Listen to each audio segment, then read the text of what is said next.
Please subscribe, like, and share if you enjoy this show.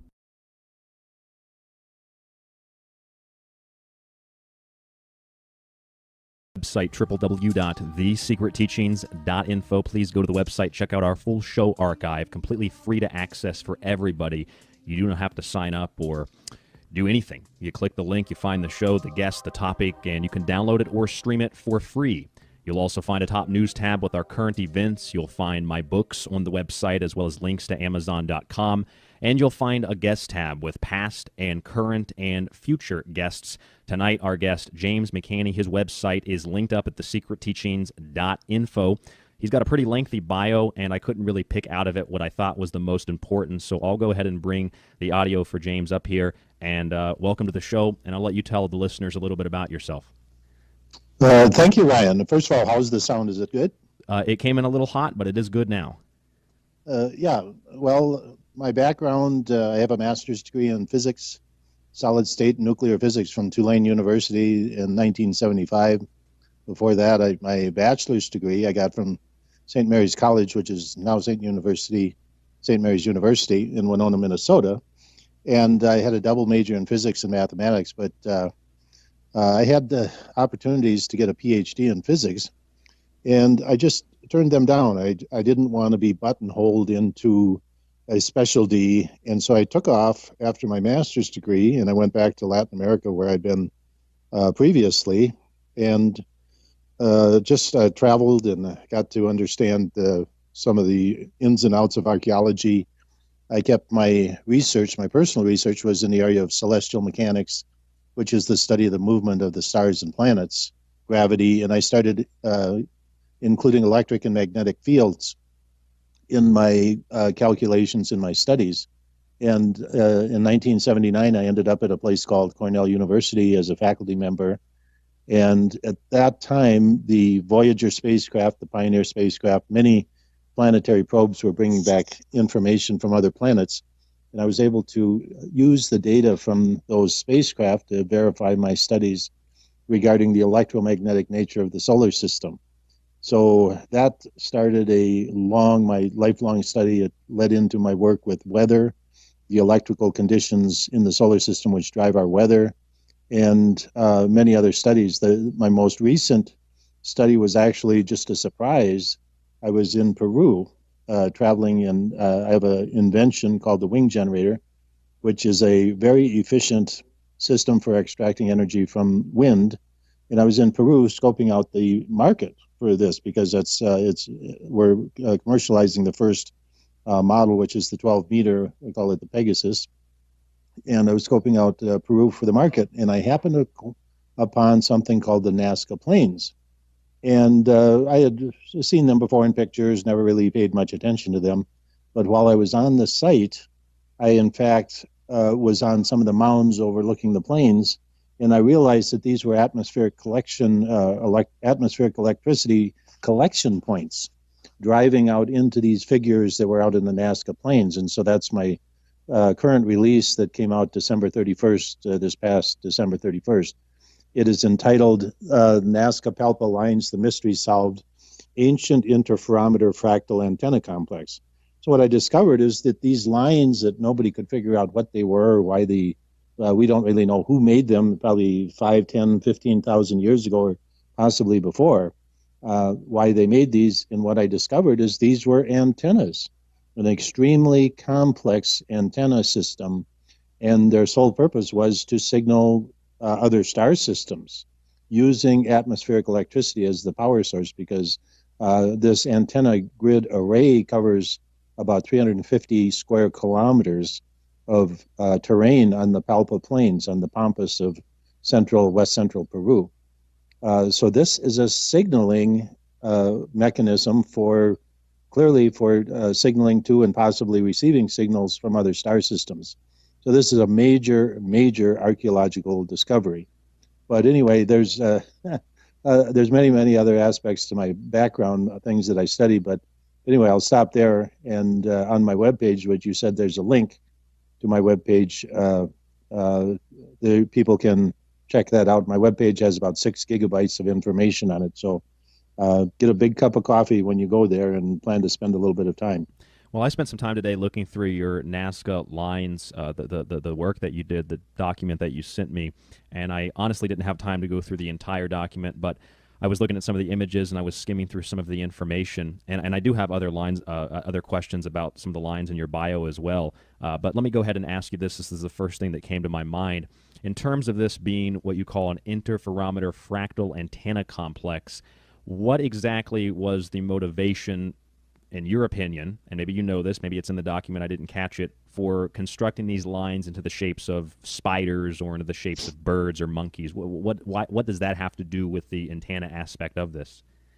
Well, what I've come to conclude is that these were designed and left for us to find. And if these were only in the, say, shape of rectangles or V-shaped or other somewhat common, say spirals, which are common fractal antenna shapes, we might mistake them for possibly just agricultural troughs. What they are is they're small troughs, maybe a foot across, or some are as much as a meter or a couple meters across, and then dug out just to a few inches or up to 10 inches deep. So at any rate, the purpose for putting the shapes there is to draw our attention to them. Now, these can only be seen from the air, correct? Yes, although some scholars, there's some controversy over that, but literally they can only be seen, and they were discovered from the air. A guy named Paul Kossak saw these from an airplane. The first time they were identified for what they are was 1941. A pilot named Paul Kossak flew over the Nazca Plains on purpose to see what they looked like from the air, and he saw one of the bird shapes. Now, there are hundreds of these scattered all over the Nazca Plains, distributed in a very interesting pattern once you get up and you see them all. But my conclusion, to answer your question, is that these were left there for us to discover. The monkey, which is the first one I have, that's the cover photo, so to speak, on this white paper, which is 72 pages long, is rather dense. So it's going to take people a bit of time to go through it all and digest it. But the monkey is a great example of a zoomorphic figure, which is the monkey. His tail, which is a spiral, is a fractal antenna, very common fractal antenna design. To his front and side are broken dipole fractal antennas, which is a very common fractal antenna design. And then off of his feet, in extension, comes another rectangular grid fractal array, which is a very common fractal array. And let me, for those people who are wondering what a fractal antenna is, your cell phone, your tablet, modern devices have a fractal antenna. If you remember, about 10 years ago, your cell phone had a little antenna. You'd pull it out, a little dipole antenna. And those were replaced by what is known as a fractal antenna. So basically, you take a long dipole antenna, you break it up physically into small shapes, and it has the same collection and transmission characteristics as a long dipole antenna, but it's very compact. So it sits down in the corner of your cell phone, and I have a whole discussion, chapters and appendices on fractal antenna design. This is something I'm very familiar with because I spent 25 years in the telecommunications industry. But if they only left just squares or rectangles or simply lines, which are the dipole antennas, or cross dipoles where they're cross lines, we might mistake them for something else, maybe just astronomical pointers or something. But the fact that they're in shape of monkeys and spiders and whales and birds and things like that really bring our attention to them. In fact, most tourist pictures that you see leave out the geometric shaped fractal antenna part of this. Most times you see the monkey, for example, without any of the other fractal antennas which are connected to it. I've seen that. Mind yes. you, these are all connected together too. So when I'm looking at these lines and just using the example you gave about cellular phones and how tablets and our phones now have these fractal antennas in them, that's more of a modern technology per se. So going back to the Nazca lines, is this, I mean, obviously that type of technology is much more advanced, especially for the time period these were supposedly erected. What is your conclusion or what is your speculation on how these came about? Is this an ancient human civilization? What is the issue there? I don't know if you've been asked that before. Well, in the paper, I give 5 scenarios. The first two, because I'm trying to figure out who did this too, because we don't know. I mean, there's a lot of things we know. For example, Machu Picchu, we know that the Incas built those. There's other things we know that pre-Incas built those. But the Nazca lines, we don't have any idea who built them. Some archaeologists speculate that they were built by there's a set of temples, etc., and structures near Nazca, and some archaeologists say, "Oh, it must have been these people." But when you see that that those people living there were, cooking in clay pots over wood fires with using wooden spoons, you realize that they really didn't have anything. They didn't have any technology that would imply that they knew how to put these designs out there. There's nothing else in their civilization that would indicate that they did this. So my conclusion is that is totally incorrect. But anyway, the first two scenarios that I give, these were done by ancient, before the pre-Incas that we know about, ancient civilizations, or they were done by aliens, by civilizations that came and visited and left these for us to find, so that when we gained flight and we gained knowledge of electromagnetic transmission, fractal antennas, which, by the way, in modern antenna design and theory, we've only understood fractal antennas in the past 10 years. So you think we're real advanced. Well, here you have somebody, some entity, 10, 15, 20, maybe 50,000 years ago. We don't know. We don't know when these were put there. But some entity putting designs, not only, there are 6 antenna designs in the complex. There's Nazca, and then Palpa is a little bit north. It's a completely separate, but it's very similar antenna complex. There are 6 antenna designs. There's the dipole, there's the cross dipole. You have a zoomorphic fractal, which is the animal shapes.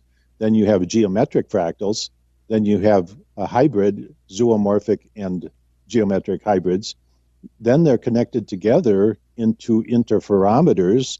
And then there's another type of antenna included, which is the long base interferometer. So you have 6 antenna designs, which are very complicated. I mean, the interferometer concept, where you hook various antennas together in a complex to make a bigger antenna, is a very complex modern electromagnetic theory concept.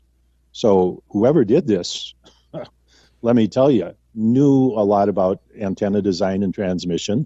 Also, they were using atmospheric electricity to drive the energy to drive these.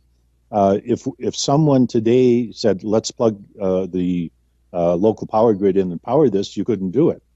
You would need literally a nuclear reactor there to power these. But they were using atmospheric electricity, and that's another area of my background. And so that's one of the things that led me to this conclusion when I was on site at Nazca in the mountains overlooking the plains, realizing that what I was standing on, where these lines came up and met some of the mounds, where 55 of these antennas combined in one point, in one mount, where they were driving them with atmospheric electricity, with the possibility of turning some off and on, almost like playing a piano. When I'm looking at these lines, I am seeing something that obviously is much more complex, especially for the time period. Not that ancient people couldn't have designed this, but in the capacity and the technological capabilities that you were describing seems very, very far-fetched when we think about history in modern times, with our modern concepts of what is or isn't possible, what did or didn't take place.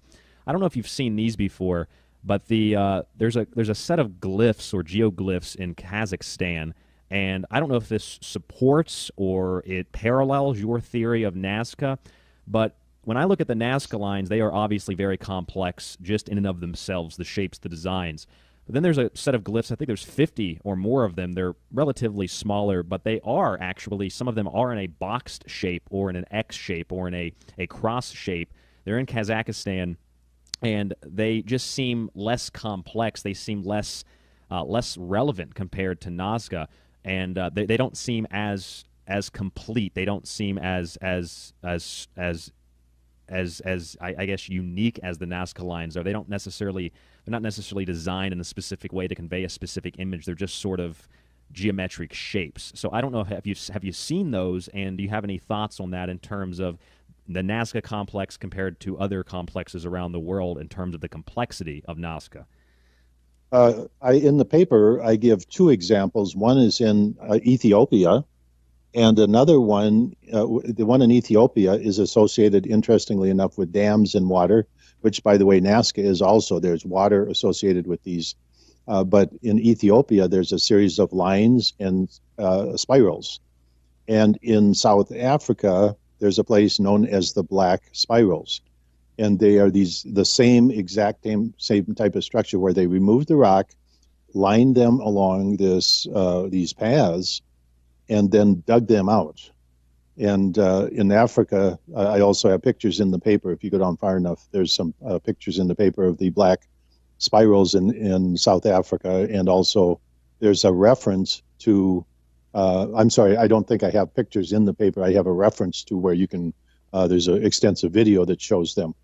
So there's those two lines, but I wasn't aware of the one in Kazakhstan.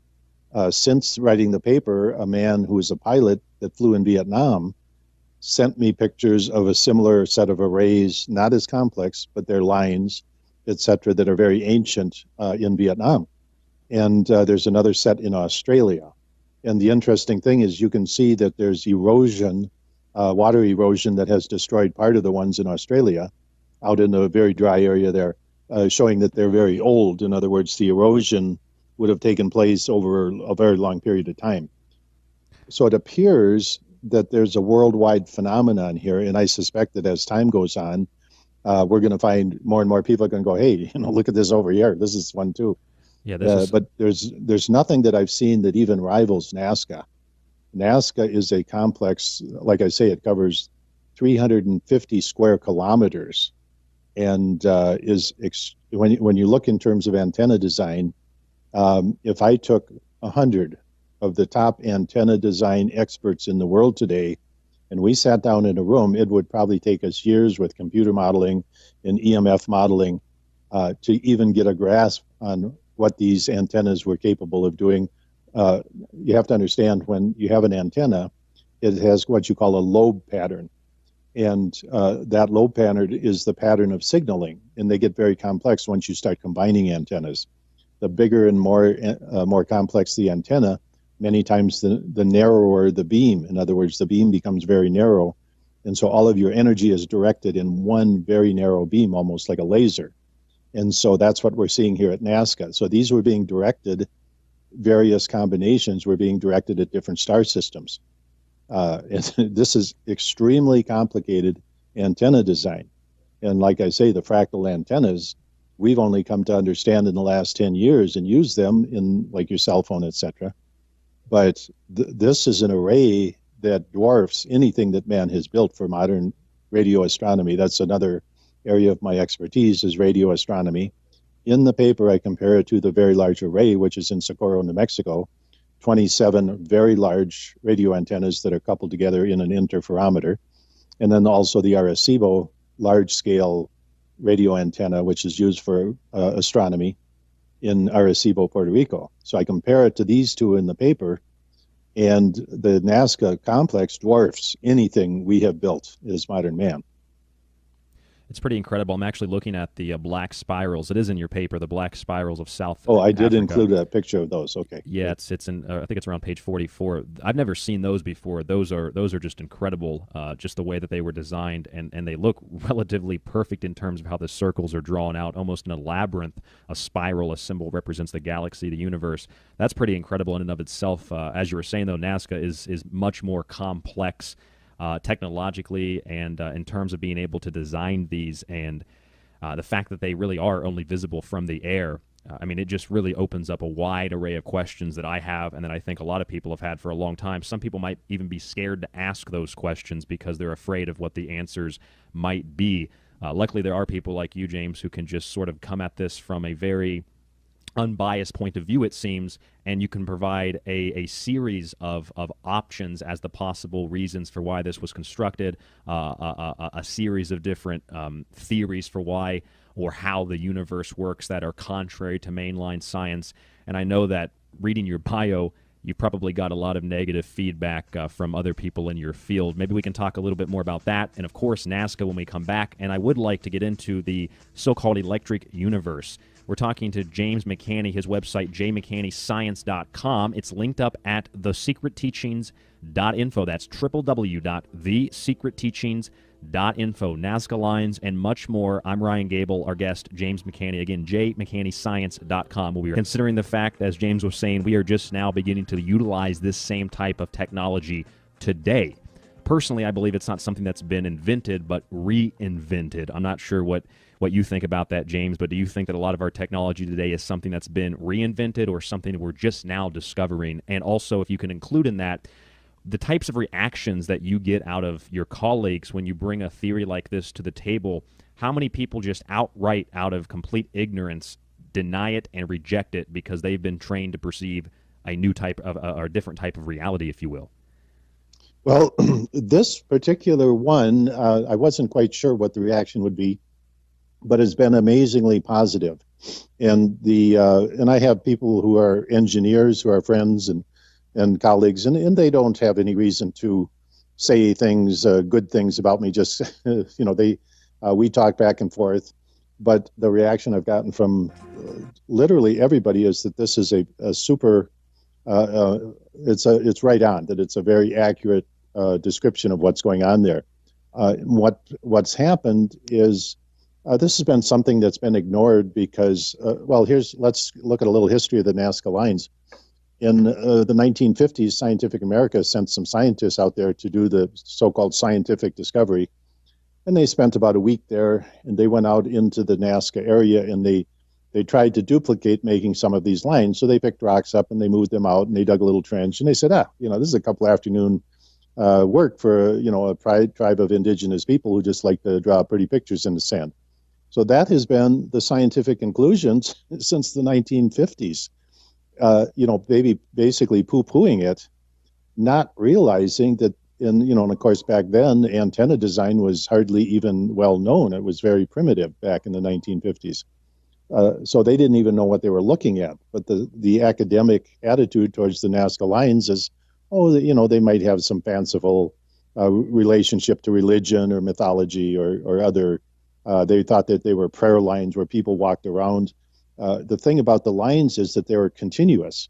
If you look at them, you take your finger on one of the lines and you follow it around. They never cross. They are a continuous line. They follow a pattern and then they come back out. And when you come back out of those lines, there's no real map of these, good map. But when I was there, I was able to look at these myself because I was there. They connect. All of these connect into hubs. And so basically what you have are fractal antennas that connect together. But when people see this and when I describe it, especially engineers who are very versed in electromagnetic theory, et cetera, they go, wow, this is it. I mean, you hit the nail on the head. The problem with archaeology is archaeologists do archaeology, antenna design people do antenna design. In the world of modern academia, those fields don't cross. With my interdisciplinary world that I've followed, I don't have boundaries. I don't put boundaries on myself. In fact, I mentioned in the paper that the best decision of my life was not continuing to get a PhD, because I have been out scouring the earth and the universe for true information and putting it together. And so my life has been a series of discoveries and then taking those discoveries and putting them together. But basically, I've gotten an extremely positive reaction. And I think when people see it, they go, wow, that's what this is. And it's kind of like you hit the nail on the head. It's one of those, if you went to see an indigenous tribe and they were using bows and arrows, you'd go, hey, they're using bows and arrows. In this case, they're using fractal antennas. It's just, if you know what a fractal antenna is, that's what they are. They're right there. It just took somebody to point out and say, that's what these are.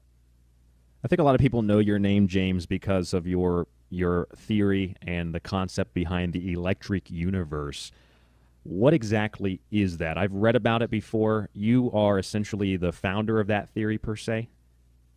Correct. When I was at Cornell University in the 1979 to 81 era, I was writing papers and publishing in astrophysics journals And in the summary of one of the papers, I said this leads us to believe that we live in an electric universe, and so that's where the term came from.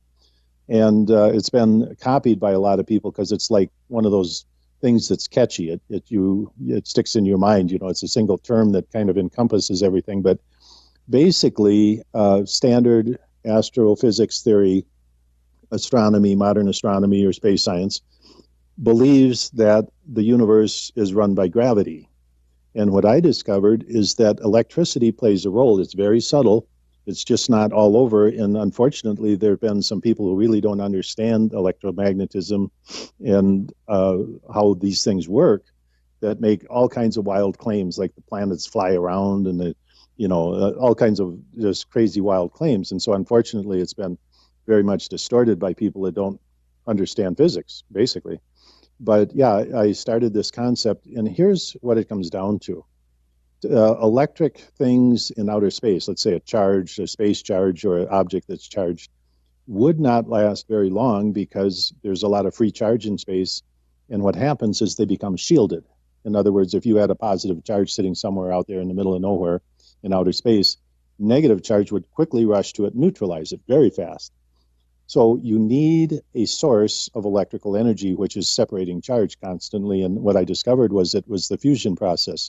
So one of my discoveries was that the fusion in the sun, or any fusion object like a galactic nucleus, the fusion process, part of the end result is the separation of charge. And it's a complex series of processes, but the end result is you have an excess current of protons coming out from that. And we see that as what we call the solar wind. And so anyway, what you end up with is a giant capacitor. So the planets, the moons, the asteroids, the piece of dust that's out in the solar system will be discharging this solar capacitor. Our weather is driven by this solar capacitor.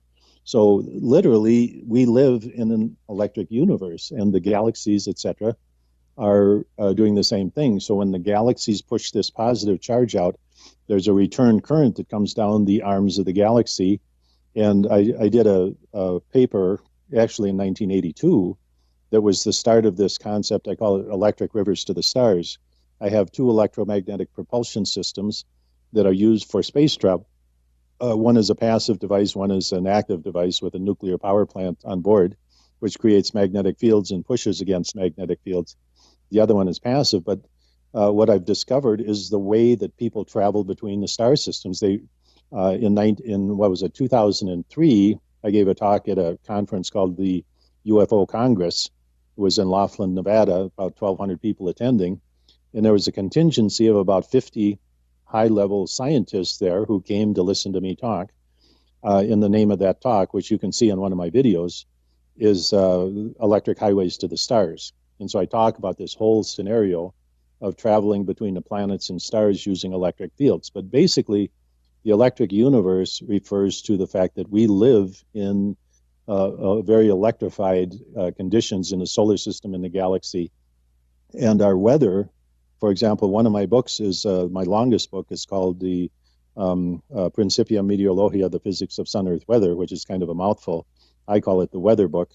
But it's basically a book that describes how the planets work, including Earth, and our weather systems that are driven by these electrical conditions from the sun. And our weather really doesn't depend on solar light. If we only depended on solar light for our weather, we'd have extremely bland weather. We'd have no hurricanes or tornadoes or thunderstorms. We wouldn't have clouds. I mean, our weather would be extremely bland. Literally, all of our weather is driven by the electrical conditions and the fact that Earth is discharging this solar capacitor. And when we have severe storms, it's because Earth is involved in external electric conditions in the solar system. And that's led me to predict weather sometimes 6 months in advance, because I can see electrical conditions lining up and I go, hey, this is the day when what's going to break loose. And it's correct. I can predict because I know what to look for. It's not magic. It's because I know what the conditions to look for. But essentially, the electric universe is kind of a catch-all term that tells us how, that just describes that we live not in a gravitational-only universe. We live in a universe that has electrical effects too. And like I say, you have to be really careful because they don't manifest themselves all the time. And that's why the weatherman can be correct one day and completely wrong the next day, because many times those electrical conditions hardly manifest themselves at all. So you have to be really careful. It's not like, because electric fields of themselves are very strong compared to gravitational fields, but because of shielding, we don't see them all the time. So you have to know when they're going to have an effect and when they're not. Now, let me ask you this very quickly. I was reading, I read a lot of books. I try to finish, at least recently, try to finish one book a week. This book took me a little bit longer to read. That new David Icke book, The Perception Deception, is like 900 pages. And in that book, he popularized, I think, to a large extent, the concept of the electric universe. And to be honest, that was the first place I had heard about it. But he doesn't necessarily, I don't think he mentions your name. He talks about David Talbot and Wallace Thornhill and their book, The Electric Universe and Thunderbolts of the Gods. Do you have any comments or thoughts on those two individuals? Well, yeah, those are people that have copied my work. They're what I'd call Johnny-come-latelys. Thornhill presents himself as a plasma physicist. He has no degree in physics of any kind. And Talbot is a guy who goes back in the Velikovsky movement back to the 1970s when Immanuel Velikovsky had a group of so-called supporters. But basically, Talbot is a guy who has used Velikovsky's name to promote himself. And now they don't even mention Velikovsky. It's like they're but the term electric universe is something I spawned, I brought along through years of thick and thin. And literally in around the year 2005 is when they started their Thunderbolts page. You can go look at when it was developed. And so when it became obvious that it was, you could capitalize off of this, so to speak, that's when they came on the scene. So, but they really have a distorted view and unfortunately have done a lot of damage to Velikovsky and my work because they're not scientists. Neither one of them are scientists. I've also found out that they get a lot of support from NASA. Every day they get a picture from internal NASA files, and they have a lot of under-the-table support. Do you think it's a purposeful distortion, perhaps? Yeah, absolutely. Yeah, it's because let's look at some issues. They don't talk about, say, Planet X. They don't ever bring up that topic. Well, why? Because that's one of the core issues that I talk about. How could you talk about Velikovsky or the fact that Venus came through the solar system as a large comet and not talk about Planet X type of situations? That's what Planet X is. They had a mentor named Tom Van Flandern who worked for the Naval Observatory. And he was basically their handler for many years. And so these groups like this have a handler. There are people, they've had handlers all along, people that basically manage them in a sense that come out of the scientific community.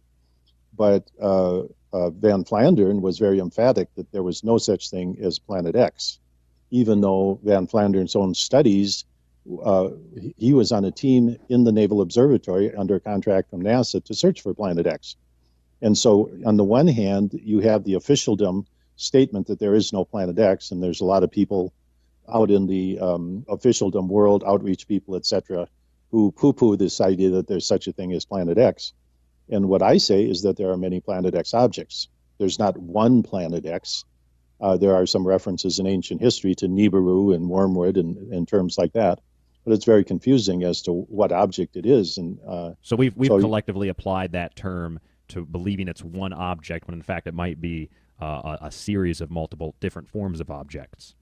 Oh, yeah. And they're literally, actually, that's what I've been saying all along. And just a year ago, in January, NASA came out with two scientists, and they said that they have discovered two Planet X objects, and they have found thousands more, which they're not talking about. But anyway, I thought that was really rare. But the reason for that is because I've been so successful in promoting that idea that the only thing they could do is try and take claim to that themselves. Right. That there were multiple Planet X objects. So literally, officialdom has come out. But your question was about Talbot and Thornhill. You know, they don't talk about Planet X, and that's because their handlers keep them moving away from that topic. Their concept of a comet, even though they call it an electric comet, they don't have a theory. They don't have, like I have, a complete theory of how the solar system works, how the electric fields are formed, what the objects do when they come in, how the tail forms, etc. In fact, if you followed what they do, the tail would point towards the sun. I mean, that's the kind of thing that's just basic physics. They don't know what they're doing, but they're not intelligent enough to. They're not scientists. They're not physicists. They don't understand that the things that they're saying are backwards.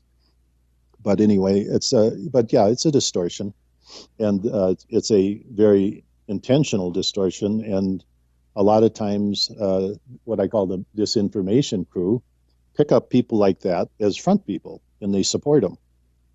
They have meetings where they go to hotels and things like that. I mean, all this costs a lot of money. And believe me, you don't, well, you don't make that kind of money selling a few books on a radio show. For sure. This is not where you make millions of dollars and can fund, conferences at hotels and things like that. That takes money. You don't have a staff of people that are there every day working in an office, interfacing with NASA, getting these pictures every day. NASA provides them with internal NASA photos cropped and edited in a format with an explanation and gives it to them every day. And supposedly they oppose NASA. So clearly there's some funny business going on here. But the bottom line is that they are not scientists. They don't understand what they're doing. They've gotten the lingo down because they've, over the years have perfected their story, so to speak. But they've done a lot of damage to Velikovsky, to my work.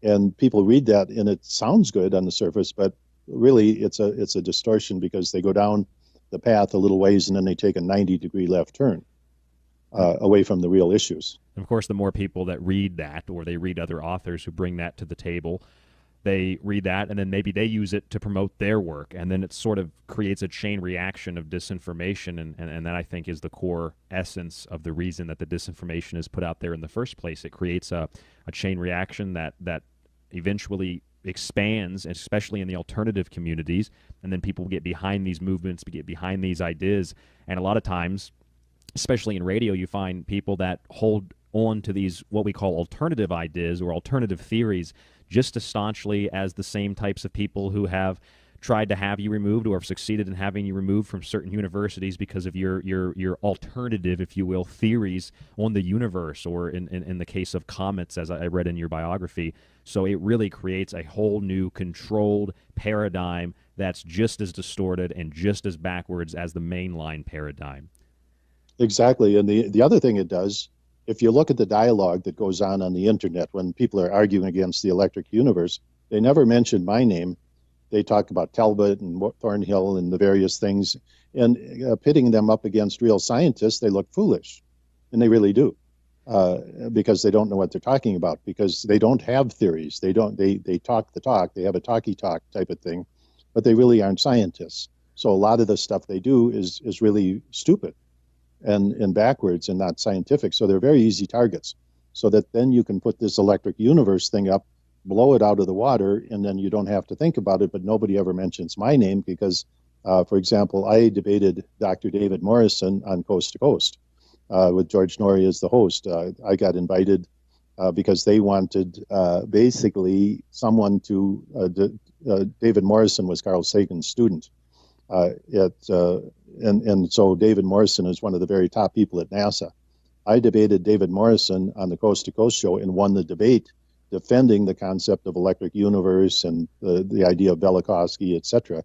I won the debate, which surprised me, but that just shows that the level of scientists, and they don't want to send scientists out to talk to me because they know I can go toe to toe with these guys, no problem, because I know what I'm doing. I've given talks at Los Alamos National Laboratory in front of 50 of the world's top plasma physicists. And I've given talks at military meetings. My aerospace propulsion designs were at electric propulsion conferences, strictly military physicists. These guys are hardcore. I mean, they don't take baloney. You don't get up in front of them and talk. And even you wouldn't be there 5 minutes if you didn't know what you were doing. Mm-hmm. And so anyway, I have an extensive background. I have a very good scientific background. And I've done a lot of very creative work. But unfortunately, yeah, the electric universe has been extremely distorted, and it's a very handy tool for the disinformation crew because they can point at that and just say, hey, look at how stupid this is. And it really is. So it gets that dialogue going between where they can control both sides of the dialogue. They can't control my side of the dialogue. And they know that they can't send their best physicist out to confront me because I'll take them down in a minute. jmchaney.science.com. That's the website, jmchanneyscience.com. It's linked up at thesecretteachings.info. James, can you stay with us for another half hour, 45 minutes? Oh, absolutely. I'm having a great time here, so absolutely. Me too. Fantastic. This is a great interview. If you would like to call in, I know I haven't given out the number very often tonight, but it is 1-208-650-4160. That's 1-208-650-4160. Talk to myself, talk to James. Again, his website, jmchanneyscience.com. I've spent a lot of time this week preparing for the interview, just looking over some of the information on his website. There's a lot of great stuff. And just these alternative concepts, whether you want to believe them based on fact or based on theory or based on perception, it at least expands your mind and it allows you to have at least it implants a seed that can perhaps grow and give you a new perspective on reality rather than staying in the typical old rut of what mainstream science or mainstream history, mainstream archaeology leads you to believe is true. It's all a matter of perception, and perception that a lot of times, and in most cases, is not based off of the facts, is not based off of what reality actually is. It's an artificial construct. You are listening to The Secret Teachings. Our guest, James McHaney. We'll be back in just a few minutes. So jmchanneyscience.com, that's the website. I'm Ryan Gable, our guest, James McHaney, 1-208-650-4160. That's the number. And James, before we go any further, it looks like we do have a caller. First name and where you're calling from. Hi. Ryan, this is Keith from New Jersey. Hi, Keith. And you guys have a great show, as always. If you can just bear with me 1 second. I have a friend who's a neuropsychologist, and I had read an article, and the article basically was an overall view of part of the galaxy, and they pulled back beyond just our solar system or our galaxy, but multiple galaxies, and they called it a certain region, and I can't remember the name of it. However, when I showed this article to my friend, she looked at it and said, well, that looks like neurons. And when you started saying that the universe is electric, I thought, well, maybe the universe is one gigantic mind, and it makes so much sense, your theory, because I wish I could remember the region with the multiple galaxies all interconnected and how they kind of fire off each other, just like the brain. And I just wanted to contribute that and ask your opinion on it. Well, thank you, Keith. James, what do you think about that? I actually saw that in the New York Times, I believe. There was a comparison of neurons of the brain compared to images of multiple galaxies. James, what are your thoughts? Well, let me just, I mean, that brings up all kinds of connotations. But in the mid-1990s, I worked with Russian scientists at the University of Novosibirsk in central Russia. They were atmospheric scientists, and they were very interested in my work because it explained the atmospheric conditions they were viewing. They didn't understand what was causing the phenomena in the atmosphere. But in the meetings, as they were translating my papers into Russian, and we were going back and forth talking about the electric universe concepts and the concepts of what's driving the conditions in the atmosphere, this wind of this went into the psychology department at the university. And so the psychologists started sitting in on these meetings. And the reason they were interested is because they were doing studies with unborn fetuses. In other words, they were putting sensors on the mothers and measuring the reactions of the unborn fetuses, because what they were trying to do was get a basis, a physiological basis for astrology. They believed that astrology had, in fact, a basis in scientific reality. But the problem in measuring people who were already born was that they had all of the influences of the senses kick in as soon as you're born, etc. And so what they were doing was measuring the reactions based on planetary alignments. And what they understood is, because of my work, that when the planets aligned and had different other configurations, the electric discharges in the solar system, etc., started to occur, and that the babies were picking this up. And when they were born, that's why being born is very instrumental in the whole concept of astrology, because that's when all your senses kick in. Some people maintain that connection more in the front of their mind, so to speak, with this connection with the electrical conditions in the planets and et cetera. And some people lose it because their other senses take over. But they, in fact, established the physiological connection between the planetary alignments and the psyche. And now if you look at, this happens to me all the time. You go into a room and nobody's communicating, everybody's at odds with each other. People that normally work together okay, and you go, geez, what's going on here?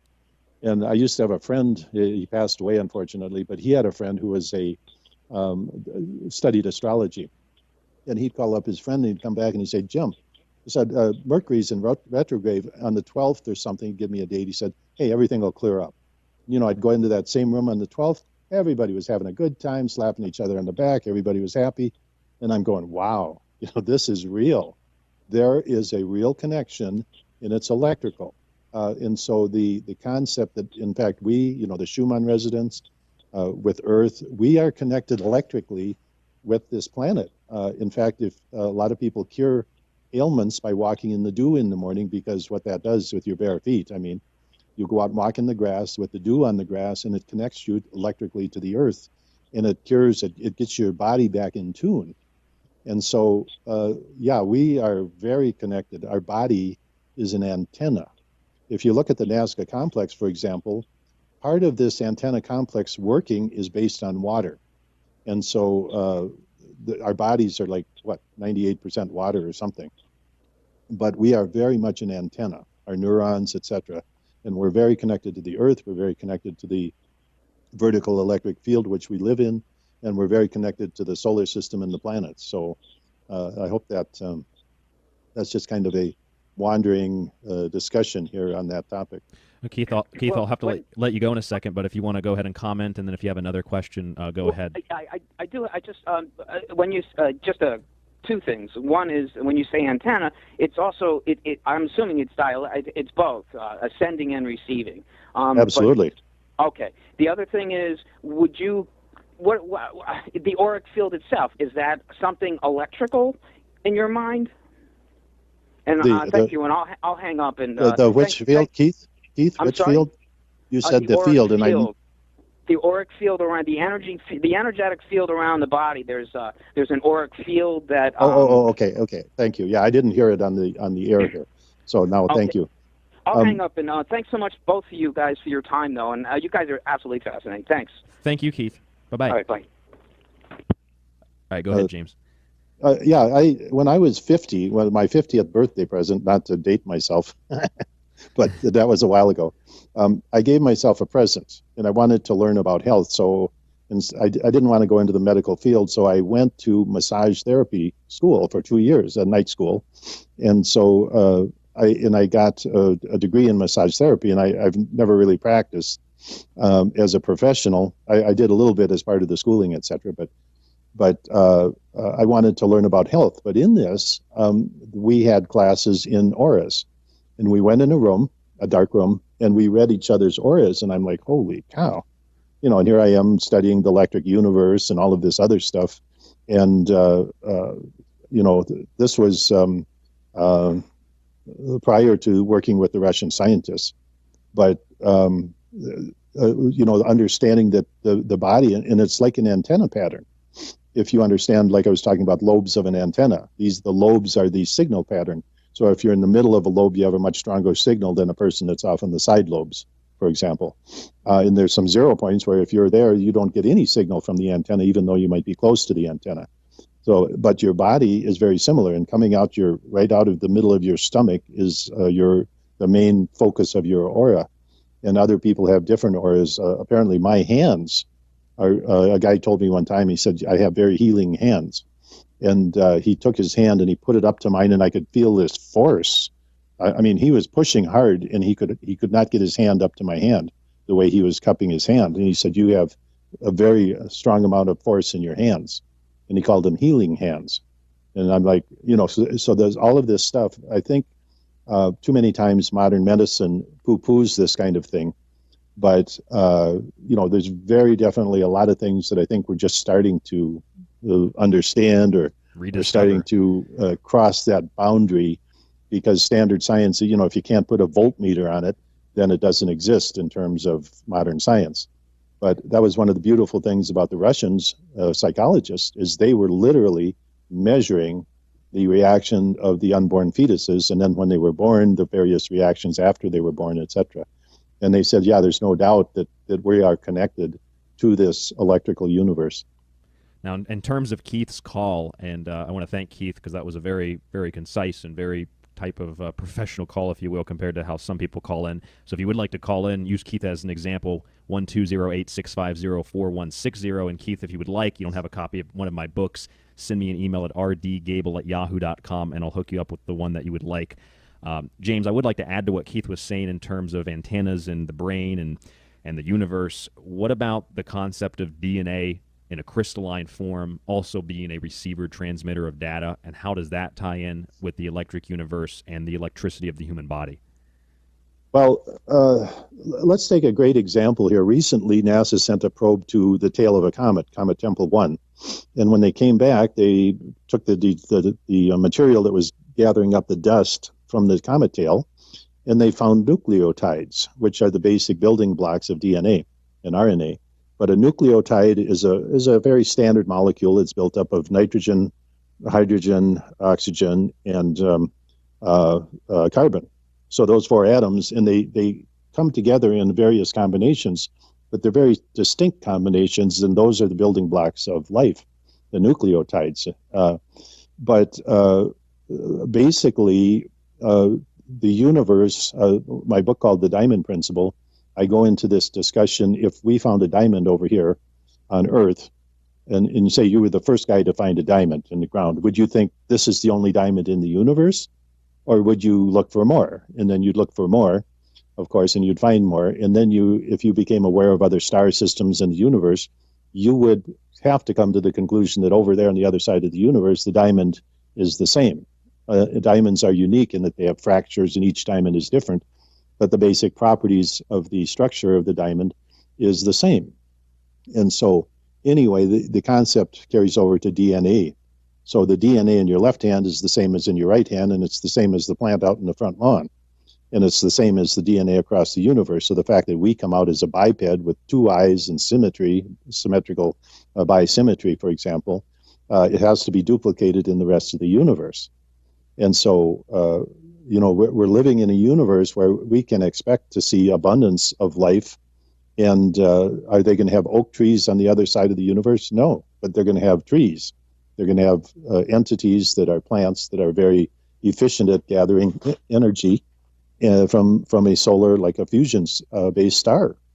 So, and of course, the amazing diversity that comes out of DNA, we see that. But this is, it's all connected, and it's all electrical. If you look at chemistry, it's the covalent bonding and the electrical exchange between the atoms that causes the bonding. And that's the basis for the chemistry of the universe. It's the as above, so below, the macro, microcosm. And just as a side comment to some of our listeners out there, I find it very interesting, not just the subject matter that you're discussing and the science that backs it up, but the fact that as a culture collectively, we have been conditioned through social engineering and other forms of social control to believe, and it's not that movies are bad, but to believe that Star Wars and the concept of the Force and this interconnectedness of everything is somehow more important than actual reality, where this, for all intents and purposes, is actually a form of the Force, if you will. It's a form of that interconnectedness. It's a form of what we see in the movies, but we're more concerned about the fictional aspects of it. And I think that reality, James, is just as incredible, if not more so, than what we see in the movies. And to take that to another level, looking at technology, I know that you've been removed from universities before for your theories of electric universe or the theories of comments, which if we have time, I'd like to maybe get into that very quickly as well. But in terms of the technology, I've got a keen eye, and I'm looking at the photograph that you supplied me with for the guest write-up on thesecretteachings.info, and I believe that I see the Wardenclyffe Tower in a looks like a PowerPoint slide, perhaps, in a speech that you gave. So, in relationship to the Wardenclyffe Tower, J.P. Morgan and Nikola Tesla, who is a big name in terms of alternative broadcasts like this, and a lot of times misconstrued, the level of technology, it seems to me, James, on one level is that we have a suppression of technology, and that the general populace tends to believe that maybe what you're saying is outlandish because it's not necessarily accepted as mainstream because, look, we have textbooks, we have doctors, we have PhDs, and this is what is reality. And even if you can prove otherwise, people really aren't apt to change their perception so quickly. Even under the basic financial belief that I spent thousands of dollars to go to college, I'm not going to throw all of that out because some guy says, even with facts, says that it's wrong. Not that that's necessarily what you're saying. So to really expand and ask my question here, what type, from your understanding, what type of technological advancement exists beyond the scope of what the general populace sees? Because we say that alternative energies and concepts such as the Wardenclyffe Tower and free energy, all of that's cuckoo. But at the same time, there are not just multinational corporations, black operations, but governments alone that go on abusing and misconstruing and distorting people like you on purpose or by association, and yet then on behind the scenes they go and develop that same type of technology in a much more advanced form. What is the level of technology behind the scenes as far as you know? Well, my one book called Atlantis to Tesla, the Goldburn Connection, back as I was developing a lot of what I did, when I was working with Russian scientists in the mid-90s, we developed weather control. Now, you've heard about HARP, but what we developed was an ability to use satellite lasers to control hurricanes and tornadoes. And the purpose was to steer them away from coastlines and population zones to cause the water to dump offshore, because with most hurricanes, the water damage the flooding damage is much worse than the wind. So anyway, we developed this technology, and it was absconded with by the U.S. military, which has been using it, like Katrina was a totally controlled storm using lasers, other hurricanes, etc. In fact, the Russian scientists went to the UN in the early 2000s and said, hey, the United States is using weather modification against its own people and against other countries, and it has to be listed as a weapon of war. That's what they were saying, and it has to be outlawed by the Geneva Convention. The United States, who basically controls the UN and the banking cartel of the European banking cartel, refused to do that. They didn't, because it was a major tool that they could use surreptitiously to control the weather. And the way it's done is that the laser beams discharge the electrical path from the ionosphere down to the cloud systems, and you can create hurricanes, you can create tornado systems, you can direct them around like leading a bull around with a ring in its nose. And also out of that same work, I developed the understanding of what Tesla was doing. One of the biggest pieces of misinformation, which is in movies, it's in all of the web pages that so-called talk about Tesla, is that he was using it to transmit energy. Well, where was Tesla going to get the energy to transmit? You know, he sold all his technology for the three-phase generators in the coal plants and the distribution of energy. He sold that to J.P. Morgan and Westinghouse. So where was he going to get the energy to distribute? What Tesla was doing was tapping into the vertical electric field, and it's not free energy. That's a misnomer.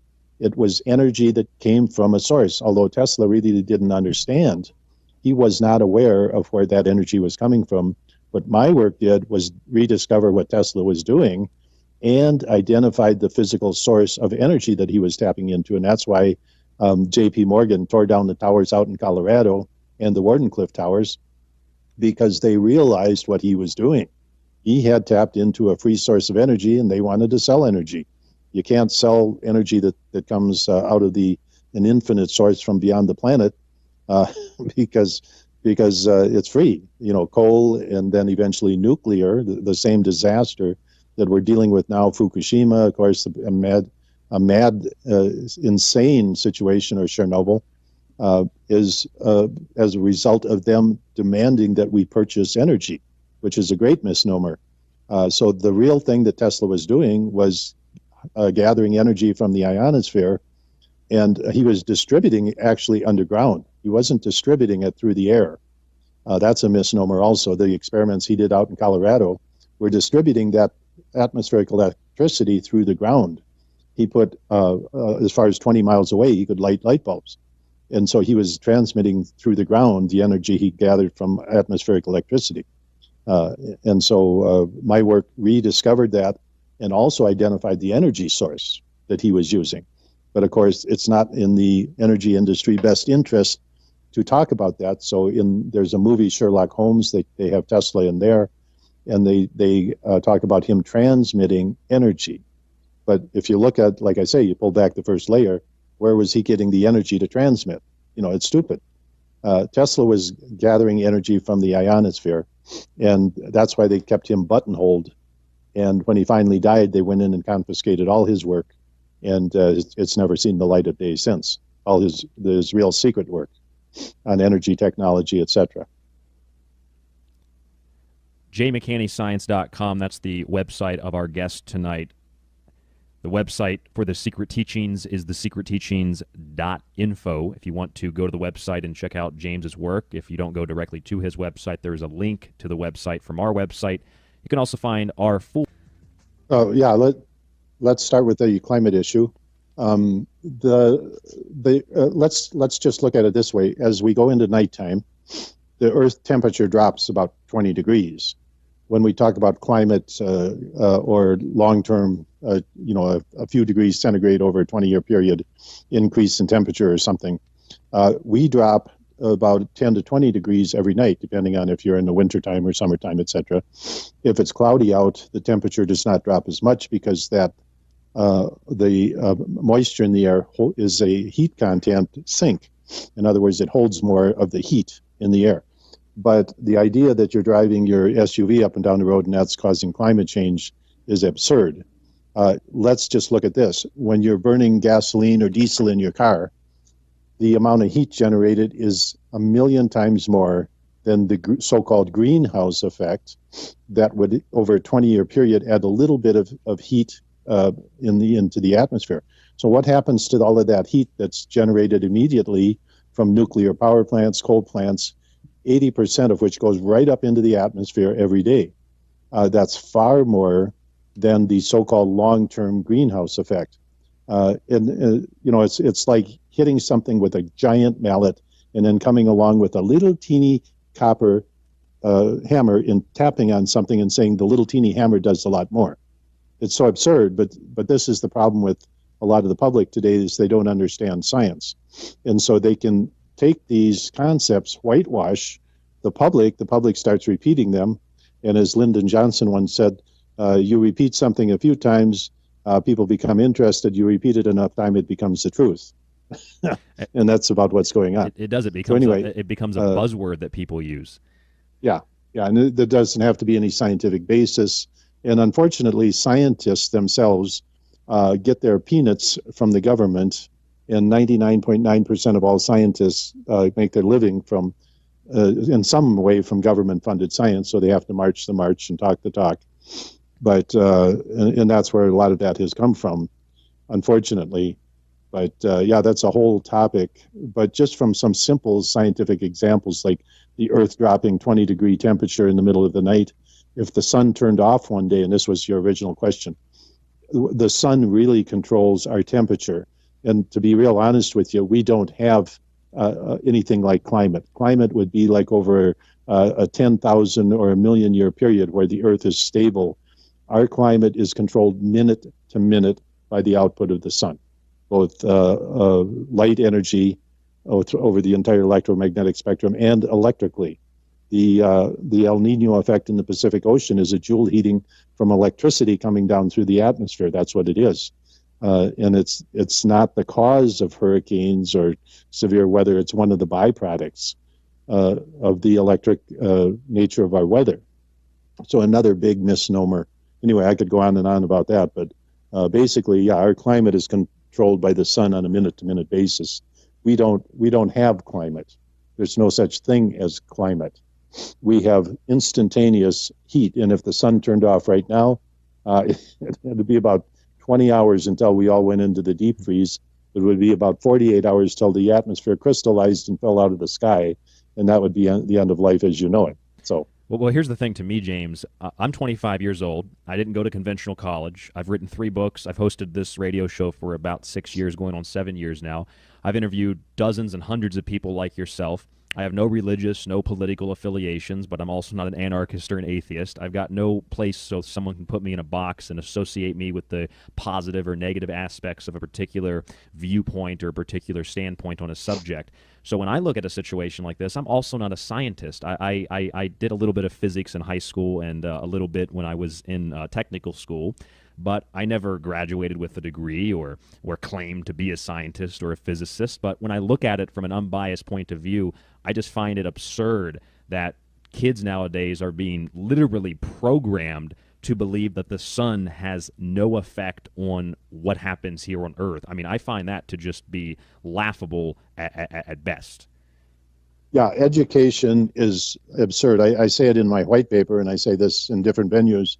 The white paper on the Nazca lines, I mentioned this, that if you go to college, 95% of what you learn there couldn't possibly be true. And it's really correct if you start breaking it down piece by piece, piece by piece. I mean, covering all topics, whether it's economics or whether it's geology, whether it's astronomy. You get into a basic physics course, sure. Inclined plane, gravity, a lot of that stuff is well understood, and you can do experiments and, the charge on the electron experiment, etc. But you start getting a bit more advanced than that, and you get into some really gray area where opinions and almost religious beliefs carry the day. So, a lot of this filters down from so-called science, which is NASA or the NOAA, the National Oceanic and Atmospheric Administration, or the Hurricane Prediction Center, which has a model which has no reality in it at all. It just goes on and on and on. So I would say that 95% of what you learn in college couldn't possibly be true. But when the trouble is, when people get out, you mentioned this, that they paid a lot of money for that education, and it's going to be pretty hard to convince them that everything they learned was a piece of you-know-what. So, that's part of the problem, is people's egos, that they're smart and they got an education, and that's a very big problem. Just like that PhD that you didn't get. Right. And I'll be honest with you, that's the best thing I ever did in my life, was not get a PhD. Because I'm here now, my classroom is, I have my radio show heard worldwide on Thursday evenings. I have a classroom, I don't even know how big it is, but it's a lot bigger than any university classroom ever thought of being. And I'm teaching what I teach when I teach science. It's in such a way that people can understand it. I'm not saying I got a PhD and therefore you better believe me. That's the Carl Sagan attitude. We're smart, you're dumb. Like Danny DeVito in the movie Melissa. I'm big, you're small, I'm smart, you're dumb. That's the Carl Sagan attitude, or the Cornell University attitude of education. And you're just a person in the public, and you just better believe what we say, because you're too stupid to understand it. So just believe it. Yep, we're big, you're little. We're smart, you're dumb. You're a mind to be molded, and we are the artist. James, if you can, if it's possible, in maybe 2 or 3 minutes, if you could sum up your theory on comets, and then I'll give you the floor for a few minutes to say anything else you'd like to say, websites, tell us a little bit about your radio show and whatnot. The situation, well, first of all, the standard science says comets are dirty snowballs that they sublimate when they get near the sun. That's completely incorrect. What I learned, and this is this was solidified in my years at Cornell in 1979, but basically the sun puts out an excess current of positive charge, creates a capacitor, and any object that comes into that capacitor is going to discharge it. And if you look at the plasma physics of a discharging object, I use the backyard bug killer as an example. When it's called the zapper, the mosquito flies in between 2 charge plates, and the plates discharge always where the bug is. Why is that? Because the bug it bridges the gap, so to speak, electrically. The same thing happens with an object that comes into the solar system. It discharges the solar capacitor. The sun is negatively charged relative to the outer positive part of the capacitor, which is way out beyond Pluto. And so that's what the electrons form the majority charge carrier. They form a negative charge around the nucleus. because of pressure. It's like putting a rock in a stream. It forms a negative pressure there. And that draws in the tail material, which comes in much more slowly because the ions and dust particles are charged positively, but they move much more slowly. And that's a comet. And it has all the properties of a comet and is very complicated. This is what my books, etc., a lot of my radio shows. Earth, the planets are all acting as comets. We have a comet tail. Our weather is directly affected because we discharge the solar capacitor. So anyway, that's a comet. So just about everything in outer space is a comet, including our sun in the galactic electric field. So anyway, that's the short version. Certainly it gets more complicated, but that's the short version. Sure, sure. Well, James, I want to thank you very much for joining me on the show and for going for the 2 hours tonight. I've got to say that I like science. I always have liked science. I always liked physics. And I've always, of course, liked discussing these subjects in the detail that we have tonight. But in terms of the way that you've presented this, and I mean, I just take you as a relatively honest person. You're not trying to push an agenda. So to me, and I'm sure your students probably feel like this too, you've sort of made science seem fun. And when people think something's fun, they'll want to participate in it. They'll want to learn more about it. And I think a lot more teachers should at least present in the type of manner and capacity that you present this information. Because, I mean, I think that we have a whole generation of kids who think learning is dumb and learning is boring. And you have those types of what I call the PhD mentality, people that just they set up in front of a class and they have a chalkboard or a whiteboard or a PowerPoint presentation and they just repeat back what their teachers told them and repeat what the textbooks say, or they write their own textbook and then just repeat back what they wrote, and nobody really learns anything. And the same old scientific quote-unquote theories, which are presented as assumptions and facts, which they're just theories, they're not necessarily provable facts, and they're presented as facts, and people go along repeating those as fact. And then when someone like yourself comes along and you present an alternative theory, if you will, it shakes up their little paradigm. It shakes up their little world. So for the work that you've done, thank you, first of all. And if you'd like to talk about anything else, give out a website, something about your radio show, go ahead. We've got about 2 or 3 minutes here. Well, thank you, Ryan. I appreciate the opportunity to be on the show. And these are very complex topics. My webpage has about 6 gigabytes of information. So I tell people that when you go there, get a pretty big cup of coffee and plan to spend some time there. I have my books. There's a series of 10 books now. The white paper here is number 11. I have a series of CDs, DVDs. But just go there, and it's going to take many times going back. But you got to understand, pretty much the web page is self-explanatory. So that's what I would say. Go there. And by the way, I have a short URL which gets you to the same web page. It's 7 letters, jmccsci.com. It's an abbreviated form of J. McCanney Science, just because for radio I got that so people could remember. It's jmccsci.com will get you to the same webpage. But go there, spend some time, and listen to my past radio shows. They're all archived on the webpage. And it's a very complicated topic, but with time, I think you can, literally anybody can understand this and then start to really understand what I call fairy tale science, standard science, the tier 2 garbage science that they pawn off on the public. And once you realize that, you'll realize that there is an agenda to keep real information from the public. I think that becomes very obvious, especially with what you've divulged to us tonight. Again, James McCanney, our guest, he gave out the shortened version of his website address, jmccsci. Was that it? Correct. jmccsci.com. His information, bio, photograph, and the website is linked up on our website, www.thesecretteachings.info. And James, if you could just hang on for a moment with me on the line, I'd like to see if we could talk for a few minutes off air, if that would be fine with you. Absolutely. All right. Thank you very much. I'll go ahead and bring your volume down now. But again, thank you for joining me on the show, and I'll talk to you in a few minutes here. Thank you.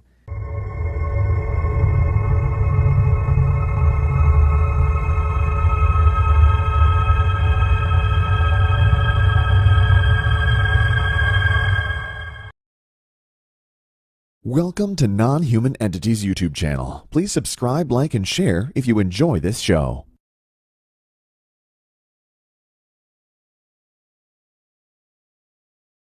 website, www.thesecretteachings.info. Please go to the website, check out our full show archive, completely free to access for everybody.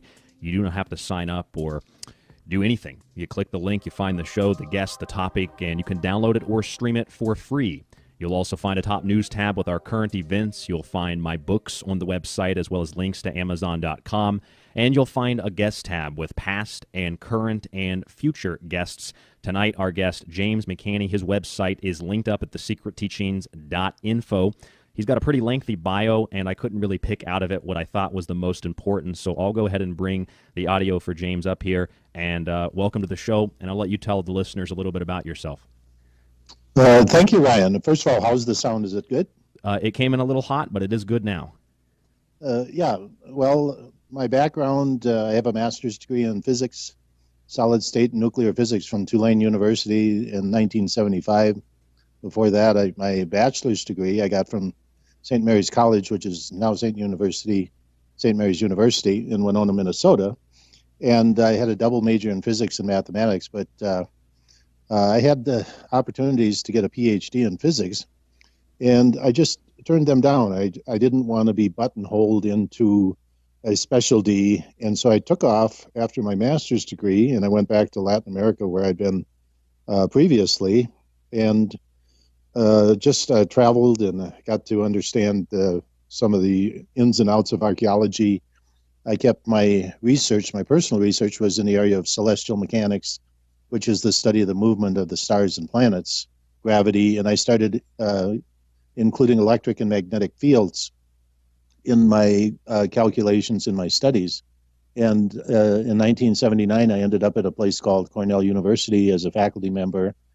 And at that time, the Voyager spacecraft, the Pioneer spacecraft, many planetary probes were bringing back information from other planets. And I was able to use the data from those spacecraft to verify my studies regarding the electromagnetic nature of the solar system. So that started my lifelong study. It led into my work with weather, the electrical conditions in the solar system which drive our weather, and many other studies. My most recent study was actually just a surprise. I was in Peru traveling, and I have an invention called the wing generator, which is a very efficient system for extracting energy from wind. And I was in Peru scoping out the market for this because we're commercializing the first model, which is the 12-meter. We call it the Pegasus. And I was scoping out Peru for the market, and I happened upon something called the Nazca Plains. And I had seen them before in pictures, never really paid much attention to them. But while I was on the site, I, in fact, was on some of the mounds overlooking the plains, and I realized that these were atmospheric electricity collection points driving out into these figures that were out in the Nazca Plains. And so that's my current release that came out December 31st, this past December 31st. It is entitled Nazca Palpa Lines, The Mystery Solved, Ancient Interferometer Fractal Antenna Complex.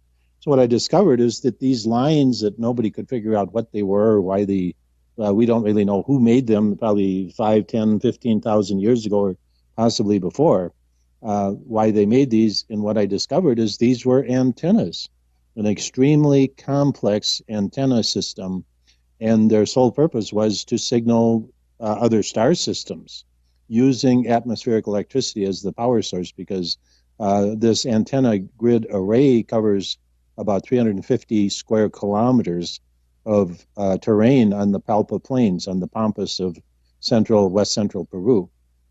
So this is a signaling mechanism for signaling to and possibly receiving signals from other star systems.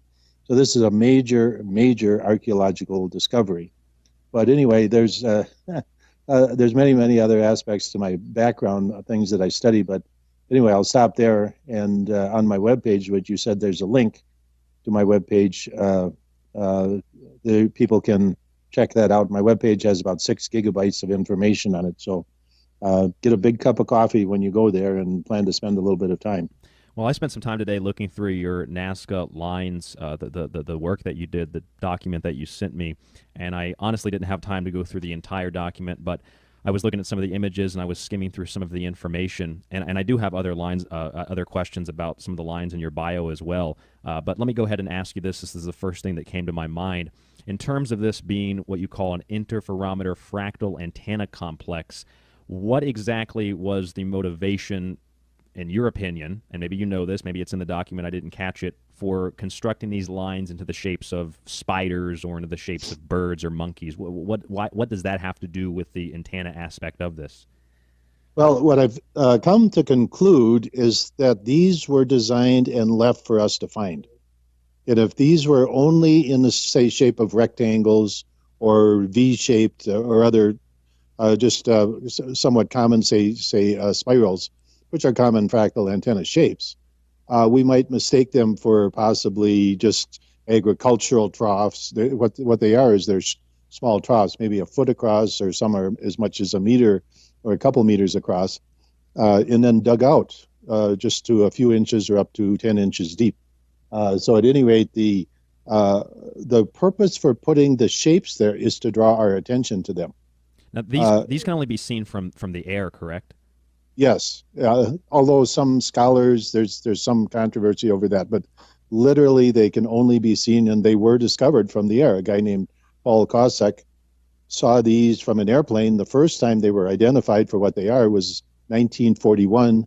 A pilot named Paul Kossak flew over the Nazca Plains on purpose to see what they looked like from the air, and he saw one of the bird shapes. Now, there are hundreds of these scattered all over the Nazca Plains, distributed in a very interesting pattern once you get up and you see them all.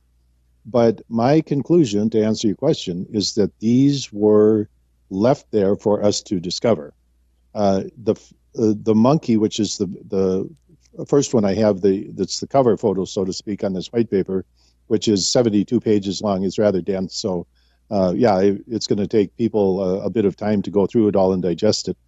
But the monkey is a great example of a zoomorphic figure, which is the monkey. His tail, which is a spiral, is a fractal antenna, very common fractal antenna design.